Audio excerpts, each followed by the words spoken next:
Good morning. Thanks for joining us again for Leonid's Live Lounge. Today, I'm very happy to be joined by the one and only Ted Ganten, the Global Head of Export Control and Customs at Siemens Healthineers, managing a global team of 164, to be precise, plus 300 global trade ambassadors around the world. Last year, actually, Ted was kindly agreed to writing a guest blog for us on the trends he's seeing in trade compliance at the time, which was our best performing content in 2024. So I wanted to take this opportunity to arrange a podcast with Ted to get his thoughts on the current geopolitical climate and its potential effects on international trade compliance. Ted, thanks so much for joining us today. Happy to be with you, Jamie, as always. Good to see you again. Good to see you. Good to see you. Let's jump in first with a bit of a broader question as to what you see as the role of global trade organizations in the current geopolitical environment. Right. Good question. And maybe we take a small step back right now, because it's not so much about the current role. It's actually about the potential of the crisis that we're seeing around the world for the organizations, and to create your role within your organization anew. Okay. Certainly, missing a good crisis is a crime. Yeah. And for the global trade people, the current scenario, is backwards in creating what you want to be in your environment, where you see the best contribution that fits your overall organization as a company. Okay. So I'm not a believer in this is the role and everything else is up to others. I think the other way around, it kind of makes sense. Gear your role to best fit your capabilities and to best fit the company's structure and needs. Okay. And this is the time to move ahead. Okay. So that's number one. That one step back. Of course, by nature, we're super close to the trade flows across the world. Okay. We know what country of origin means. Often we have the data from our brokers, where you actually have the import declarations with the country of origins, and that's good stuff at the moment. Okay. That sometimes is not available to others in the organization. So this is the time for us to step up and be strategic and sort of have the preventive view, as opposed to true trade compliance after the fact. Right? The reactive side of it. Absolutely. Now go for a dialogue with your management. We've been the first one in our organizations to actually name and address the potential risk of a Trump administration coming. And this is more than a year ago. Okay. And we already came with numbers, right? So management believes in numbers. You can't just put out a theoretical risk. You got to show, it's so many million. And if it's 10% on anything, quite a big impact. This is the impact. And if it's 50% additional for China, or 25 Mexico, Canada, whatever, intermediate 10% for China, this is at least the current state of discussion. We can actually, pinpoint the dollars and then put a probability number behind it. And that makes a big, big difference. Right? So talking about ourselves at the moment, this is what we did already a year ago, and we alerted the whole organization, because the number, as you imagine, is a significant one, and everybody go like, what? But yes, indeed, okay, got us attention, and I think it helped the organization to start planning and prepare. And so now we are in a much better state than we would have been without it. Okay, to me. And, I'm lucky to be in a DAX company with, plenty of colleagues, 72,000 around the world. But of course, we have a governmental affairs team that is even closer than we are to the political situations in the various countries. Okay. So I try to step back a little, and have them manage the engagement with, governments, but also the how do you call it, the reporting on current developments. We find that news are a good source, public news, but they may actually be better ones in certain places. When it comes to probabilities and likelihoods, it's good to know the actual people involved, and my organization is not set up to go all that way. Yeah, fair. Okay. You got enough on your plate as it is. Yeah. So all in all, Jamie, to me, we are more strategic than ever. Global trade is more impactful than ever for the good and the bad. And this is the time to position yourself and make sure that the role is tailored to your capabilities and the need of the organization that you're, of course, working for. And I agree with this. I mean, I speak to trade leaders every day, and they're telling me that they're getting more and more exposure to the most senior leadership now of the organization, which didn't happen as easily before. And it's really important to use that voice effectively, and know what direction you want to go in and fight for it, because it is the right time at the moment. And what do you think would be, at the moment, the compliance-related challenges? Yeah, so global trade compliance, of course, always starts, I guess, with export controls. And there is a tendency for people to not see that export controls are an actual part of a trade war, right? So be it rare earth minerals from China, be it high tech from the US, we will be seeing export controls popping up left and right, all over the place. Yeah. Okay. And I think this is the time to prepare for it, to staff it right, to make sure that you're in control. We all know that this is not just a US topic, and of course, Europe will follow in certain areas. China is ready as well. And many of us, have been in webinars and read about the Chinese export control laws. I mean, they are ready. They have, a explicit extraterritorial effect, and they can fill the lists overnight. Yeah. So is your IT system ready? Do you have the level of knowledge, regulatory knowledge in China? Do you want it to be in China, or do you want it to have it outside of China? Okay, because pressure will be building up. And like with Russia, we will be seeing anti-blocking statutes. We have that in China, got everybody worried for a while. It's not been enforced to a high degree yet, but certainly as tensions are building up, I'd alert everybody to make sure now, 6 months ahead of time, to get the right resources in place and not wait for things to collapse and then, you're not set up. So yeah, I think, having the right resources, having the right IT schools, IT tools. So get your IT global trade environment ready for Chinese export controls. This is the trade of the day, I have to say. It's interesting because I think whenever you follow the news, it seems like it's a one-way street. What is Trump going to do, or the US government? What is the EU going to do? But forgetting that it's two-way, and understanding what China may do and what their policies will be are as important. So I think it's a really good. Just coming out of a super interesting meeting yesterday, where we had our governmental affairs people from Mexico and Canada online. And there is, significant news that you can find on the internet that positions Canada and Mexico towards, retaliatory actions.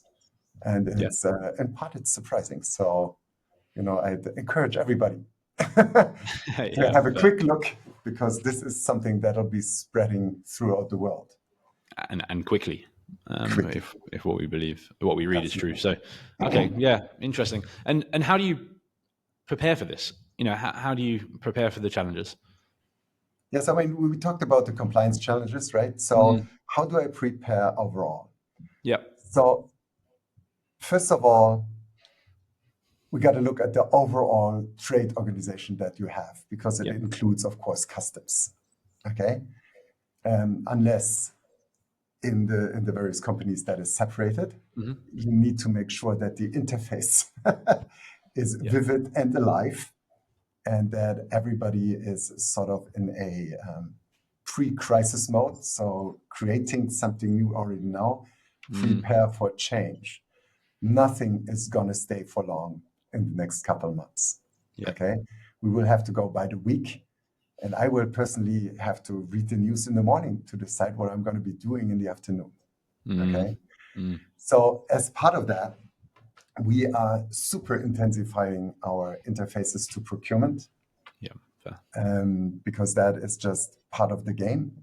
Okay. To have supply chain optimization, to keep the supply chain up and running to begin with, especially if we talk about export controls, minerals, AI, chips, and the like, things that will pop up over time. So procurement is absolutely key. We personally believe that a lot of the regulations that we will be seeing outside of customs, of course, will be technology transfer related. Okay. Yep. So, again, in a DAX setting, we have an IP department, highly educated, and we're trying to get a even better grip on technology transfer and a full understanding of a technology map across the world, just to be ready to act quickly when change hits us. Yeah. So after all, intensifying your your interfaces and making sure that everybody is kind of prepped for change. Also mentally, that takes a lot of communication. In our world for decades, people have been doing what they do, right? They have their user interface on their laptops and they work away for the good and the bad. Okay, those times are over. Yeah, I think it's a good wake-up call for people. And you mentioned customs earlier, and of course, export control is a huge part. But what do you think will be the key points specifically on the customs side? Yeah, so it's quite evident for anyone in the global trade game that country of origin is going to be key. Okay, because all of the retaliatory duties, at least in the past, you never know, be ready for change. But in the past, they reference the country of origin. So, when you read in the news, anything from Mexico will be taxed with 25%. We expect, we hope that it'll follow the I would say the regulatory scheme that in fact anything that is country of origin Mexico will be taxed with 25%, which means if we import something, a spare part from Mexico into our warehouse in Germany, and then we send it back into the US, that will be taxed because it's still country of origin Mexico. However, if we're selling something to Mexico and the Mexican organization imports it to the US, in the country of origin, and it has a country of origin, Germany, I don't think there will be taxes on it, right? So beware that, fingers crossed, man, absolutely. So this is how it's been working in the past.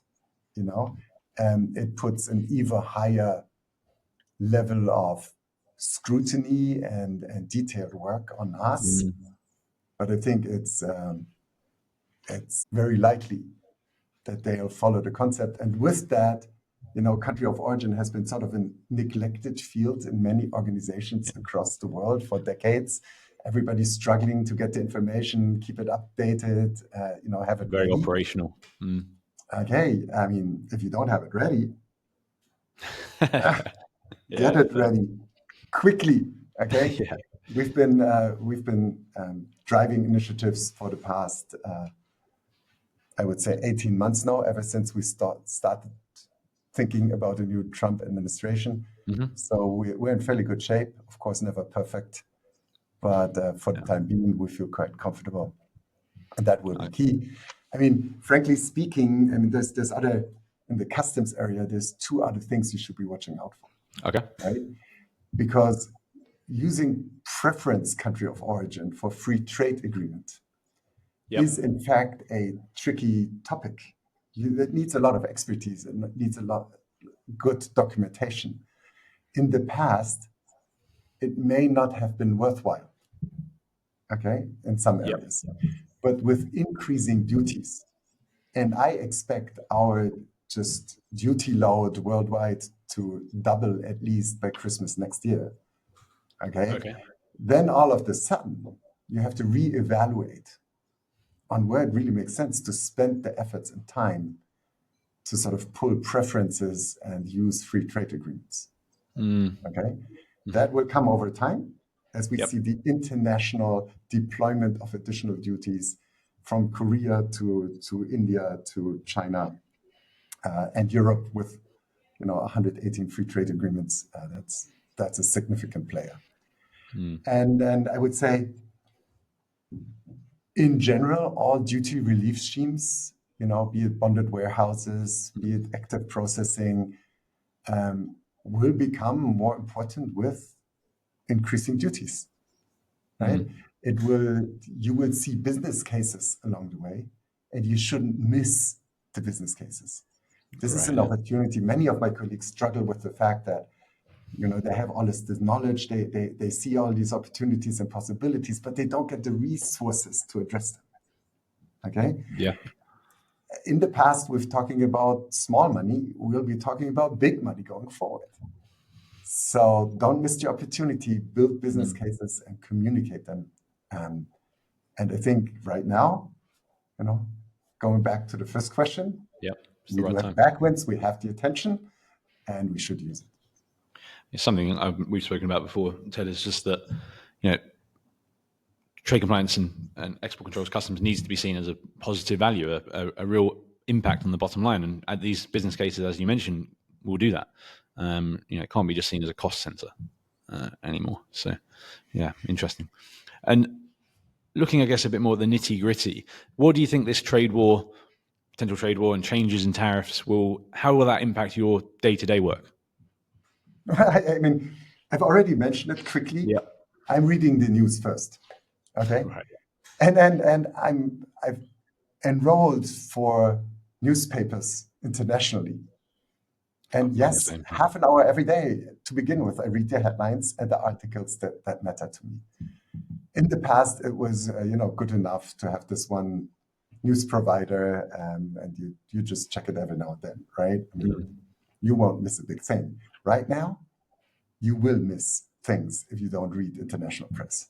So my day-to-day work changed already, okay? Seriously. And secondly, and I'm relentlessly prepping the team for it, the winds of change, the fact that we will have to adapt, the fact that we will have to build task force teams on special topics and cooperate with business folks to get things done, to have temporary workers ready and to have people trained in various fields, cross-trained, so that we can shift our abilities is something that we've been working on very hard, and it's never complete. That's part of the game, I guess, and part of the fun. But beware, in these cases, building up relationships to people like you may make sense for more than just us. Because there will be need for additional resources, and resources will be scarce. There's a reason why we're talking, not just now, but every now and then. And I think that's important for everybody to know. I would like to stress one more thing, that, we talked about the internal interfaces that, procurement and governmental affairs and the IP department that are becoming more relevant. There's external interfaces, which now matter more than ever before. And that's just pure benchmarking with other industry players that are in a similar situation as you are, size-wise, maybe also industry sector.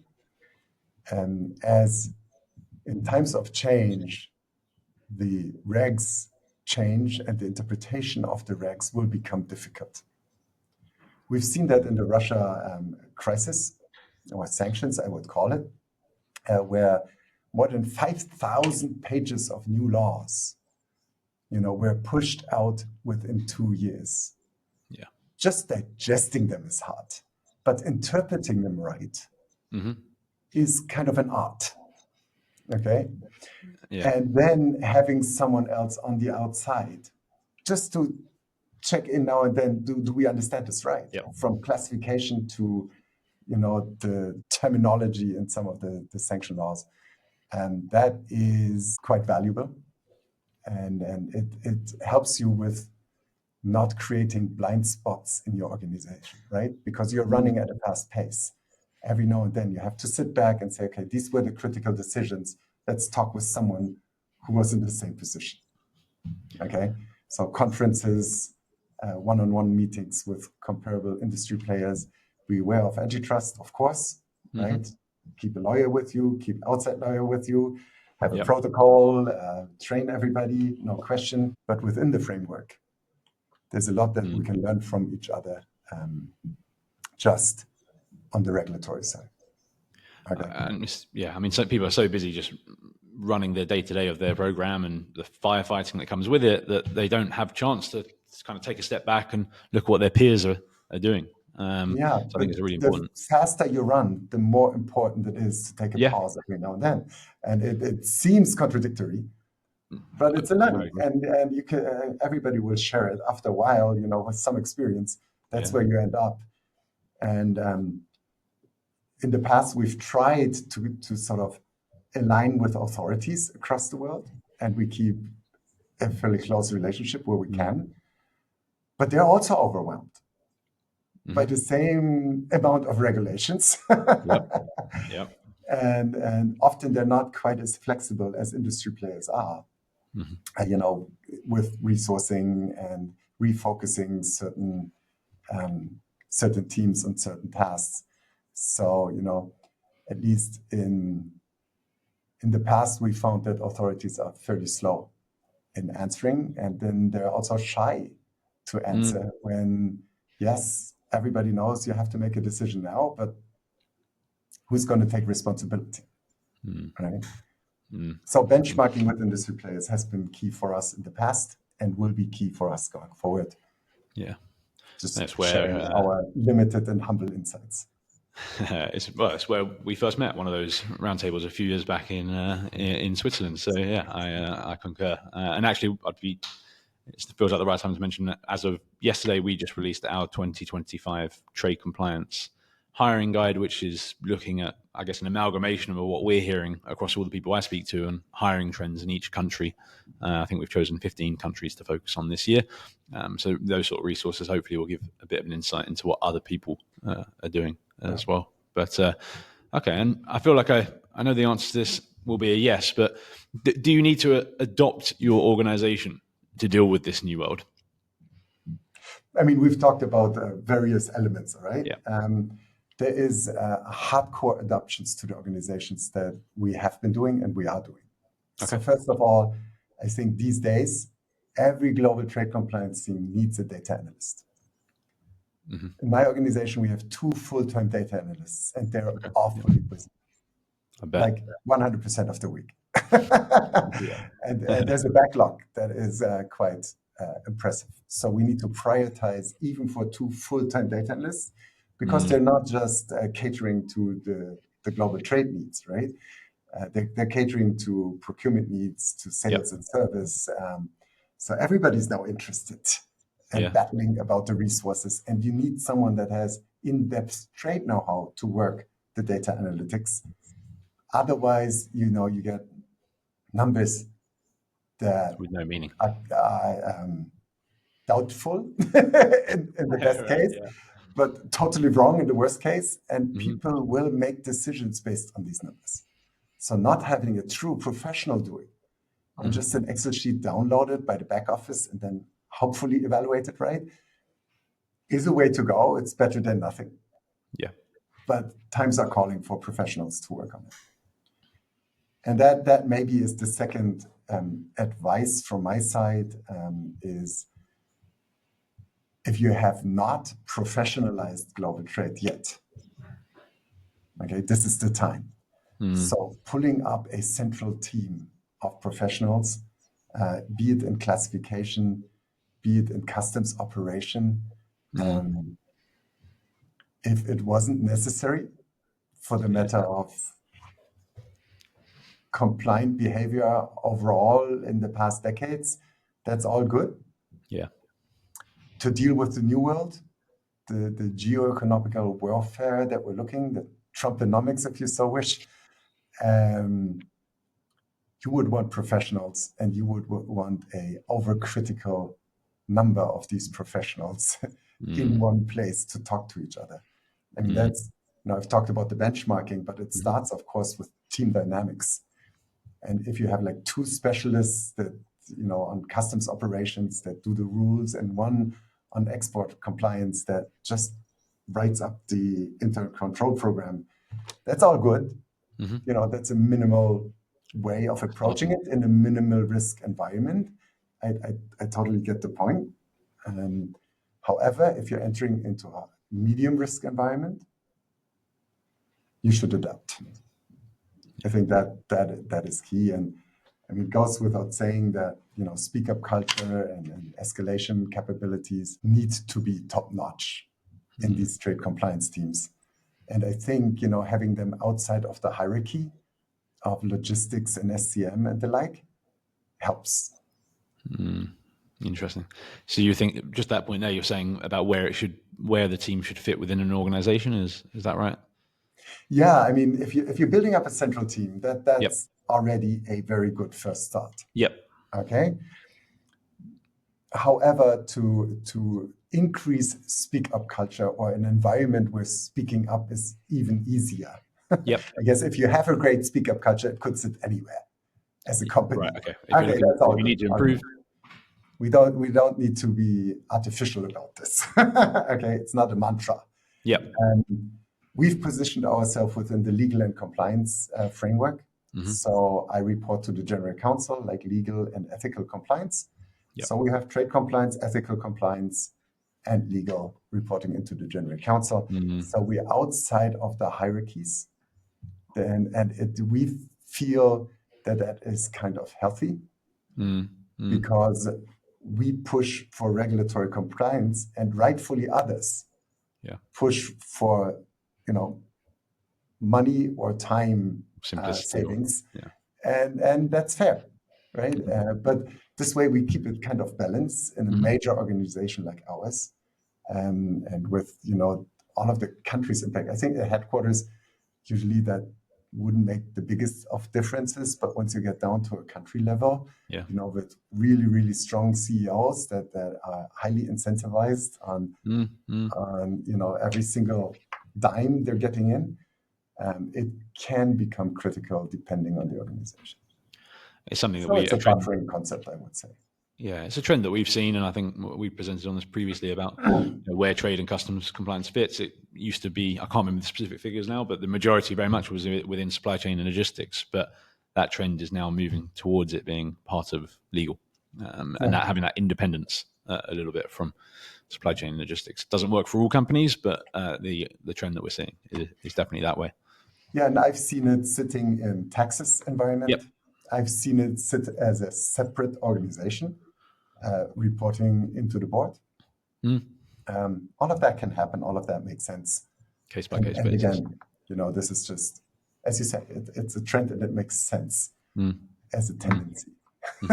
Not in every single case. Exactly. Okay, great. And then looking at your own team, I mean, do you think the skill set of your team is where it should be, or where it needs to be in this environment? We can always get better. There's no end to this scale. I've mentioned that speak-up culture and escalation capabilities are key. Yeah. Last year we had a big push on speak-up culture, how to give and receive feedback. There's it's not, there's a couple of communicational skills that you need to sort of make sure everybody's aware of, because it's not just speaking up, right? It's also receiving the message that needs to work. And then you need to have role models. So we started, just not with best case scenarios, benchmarking. We always had the worst case competitions going as well. So, we can learn from mistakes others made. We're missing if we don't. So we put it out on our global calls and our conferences. We always had that spot where we said, okay, we failed. Okay. And these are the greatest failures of all. Learn from it now. And we will reward that. We want people to do it. So that's the speak up culture part. And right now we've just, interestingly, in my management team, we've decided to push an initiative that we call the art of escalation. Okay. So when do you escalate? That's a difficult one already, because you want to be, independent. You want to show you can manage, right? And at the same time, if you miss the right point in time, this becomes an unstoppable avalanche. And then still, already you messed up. So now we're combining failure culture with escalation art. Still, at least telling everyone there's an avalanche coming is quite useful. Is already a big help. Yeah. But so, we have this 45 minutes training that we're rolling out to everybody in the organization, making sure that the art of escalation is something that is intrinsic to everybody, and that they understand that, in fact, we're thriving on escalations. Yeah, fair. We like my management team, we have every Tuesday, we have our meeting. The first question is escalations. Right. And we love escalations. And if I'm not hearing escalations for 2 weeks in a row, I get suspicious. What's not coming up? Yeah. Some surprise is going to be popping up. Okay. So yes, escalation and failure culture is certainly key. There's interesting science on resilience. Because you don't just need organizational resilience. If you and anyone listening wants to hear more about it, there's a podcast, a beautiful one that you participated in as well, Jamie. I saw 6 days in Swiss. You can Google it anywhere, 6 days in Swiss. I have a full hour on organizational resilience here. Interesting. Okay. I want to make the point that resilience is also a personal topic. And science tells us that happy people are more resilient than unhappy people. Not a big surprise, but it's scientifically proven. So the least that you can do is make sure your people are happy. And that's, at least on my agenda, that's pretty high up. Yeah. So, we take the time to celebrate. We take the time to get together. I make sure that, there's not a feeling of hierarchy in the organization. I talk to everybody. I give random calls to people in the world and just say, hey, how are you? Yeah. Half an hour every week, just that. Perfect. Yeah. And I think it pays off. At least we have an internal tool that kind of tries to capture the engagement of our employees in the world. This is every 4 weeks, so it's running for years. And happy to say that we're seriously above average. And not sure we're there in 12 months from now, but right now we're ready for any crisis to come, and that's the best we can do on that end. Yeah. Right. And otherwise, if data analysts you don't have, go hire. This is not something that you can train within 6 months. It's actually a super complicated environment. I can attest to that. Anyone that needs data analysts, talk to me. I can give them advice on the best way to do it. But it's a difficult search, that kind of intersection of data analytic expertise and trade knowledge. It's tough. It's a rare combination, and it's super valuable to have. And that goes hand in hand with, understanding SAP environment. So the enterprise software that is running the show.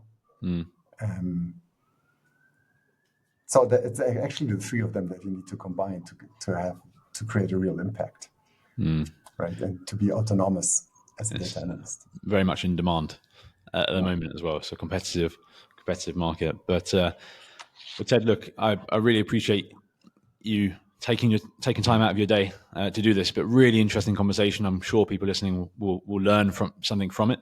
And any follow-up questions that I get, I'll of course reach out to you. But yeah, thank you, and enjoy your day. Thank you very much, Jamie. It's been a pleasure.